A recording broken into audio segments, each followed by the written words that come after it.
The three-member countries of the Alliance of Sahel States, AES, are uniting to form a single country. While the world was distracted by the drama of Elon Musk and Donald Trump, history was being written in the heart of Africa. On June 5, 2025, three nations, Niger, Mali, and Burkina Faso, declared their intention to unite as one. This is a nation drawn by African hands, not by colonial rulers. This is not just a political merger, it's a revolution. A middle finger to the West, a reawakening of African sovereignty.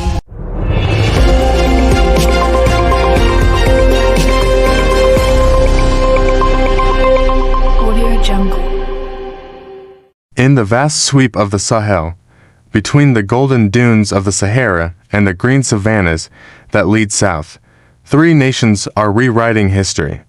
Burkina Faso, Mali, Niger, names once whispered in reports of poverty, insurgency, and foreign aid, now echo with defiance, ambition, and the scent of change.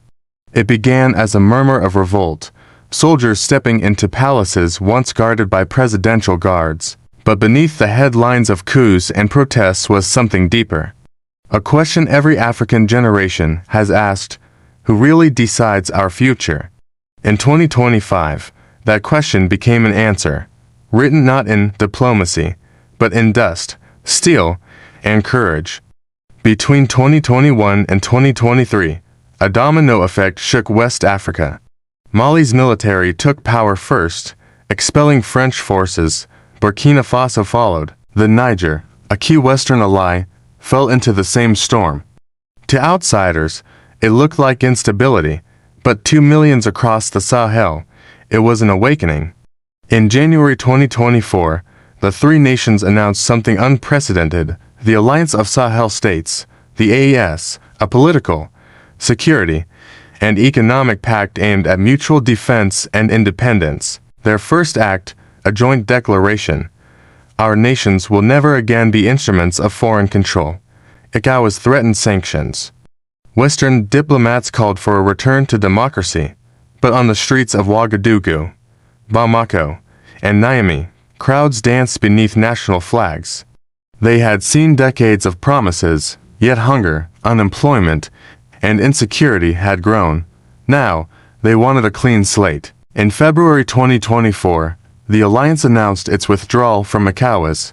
Critics warned of economic disaster, but the numbers told a different story. According to the IMF's 2024 Sahel report, Mali's gold output reached 65 tons, up 14% from the previous year.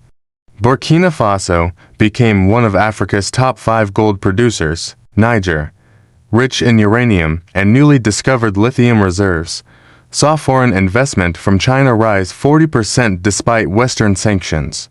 Meanwhile, remittances from the Sahel diaspora grew to $8.7 billion, cushioning the economic shock.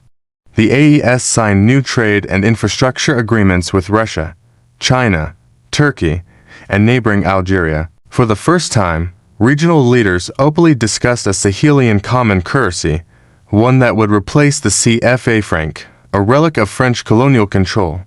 The CFA is dead, declared Niger's finance minister in Niamey. Our wealth will no longer flow out of Africa before it feeds our people.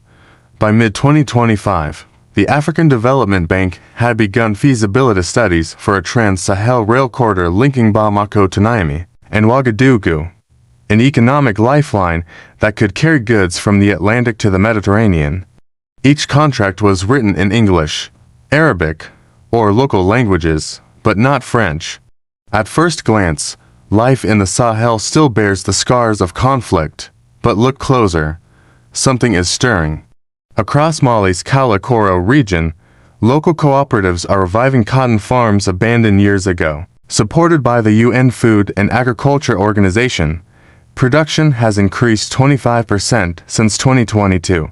In Burkina Faso, the government launched the Volta Solar Initiative, investing over $400 million, partly financed by the AFDB's Green Energy Fund, to provide electricity to 2 million rural homes by 2026. Niger, once dependent on French uranium exports, signed a joint venture with China National Nuclear Corporation to process uranium domestically, promising thousands of jobs.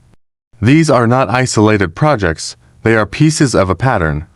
One that reflects the continent's broader trend. According to the World Bank's Africa Pulse report, Africa is now the world's fastest-growing region for renewable energy investment, attracting over $86 billion in 2024 alone. Education is transforming too. Universities in Bamako and Ouagadougou have launched new departments in mineral processing, agroengineering, and drone technology. We're tired of exporting raw materials, says Asada Traore, a Burkina student. Now we export brains. France's reaction was swift but restrained. After withdrawing its troops, Paris suspended nearly €500 million in aid.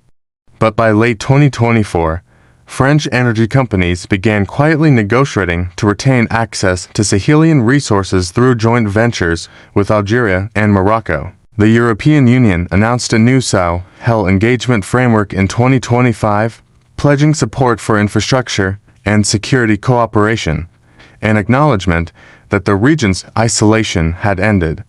Meanwhile, the BRICS bloc, led by China, India, and Russia, invited the AES to observer status.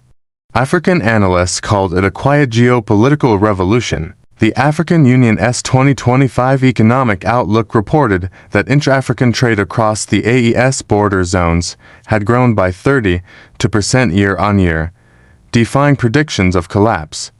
Even ECOWAS, once threatening sanctions, softened its tone. We cannot ignore the popular support for these governments, admitted a senior official in Abuja. It's easy to reduce this moment to politics, to see Burkina Faso, Mali, and Niger as symbols of rebellion. But beneath the rhetoric lies a quiet transformation, one built on dignity. For decades, the Sahel was portrayed as a borderland of hunger and terror. Now, its people are claiming something else, the right to define their own story. Economically, the challenge remains enormous. Per capita GDP across the AES is still below $1,200, and nearly half the population lives below the poverty line. But with average growth projected by the IMF at 5.4% by 2026, the trajectory is shifting. Security is fragile, yet regional forces, with support from the African Union's new standby brigade, have retaken dozens of villages from insurgents in the past year. Across the continent, the ripple effect is spreading. Ghana and Senegal are visiting their colonial-era currency policies. Kenya and Ethiopia have invited Sahel leaders to join a Pan-African Forum on Economic Sovereignty. The narrative is no longer about dependence, it's about design. What does it mean for a continent to stand alone, not in isolation, but in its own light? As the sun sets over the Sahel, the answer glows across the desert, in solar panels, train tracks, and the eyes of young Africans who believe their time has come. The world is watching, and for the first time in a long time, it is Africa that sets the tempo.